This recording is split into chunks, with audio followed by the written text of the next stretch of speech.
કોંગ્રેસને વધુ એક ઝટકો મળ્યો છે। કોંગ્રેસના જૂના સાથી અને રાજ્યસભાના સાંસદ બિરેન્દ્રસિંહ આજે ભાજપમાં જોડાયા છે।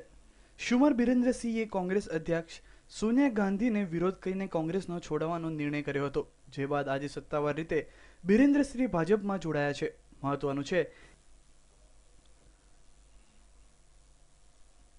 કે આજે બિંદમાં રેલી યોજાવાની છે, ત્યારે આ રેલીમાં બિરેન્દ્રસિંહ અને ભાજપના અધ્યક્ષ અમિત શાહ એક મંચ પર જોવા મળશે। ઉલ્લેખનીય છે કે લોકસભાની ચૂંટણીમાં થયેલા કારમાં પરાજય બાદ કોંગ્રેસની મુશ્કેલી વધી છે।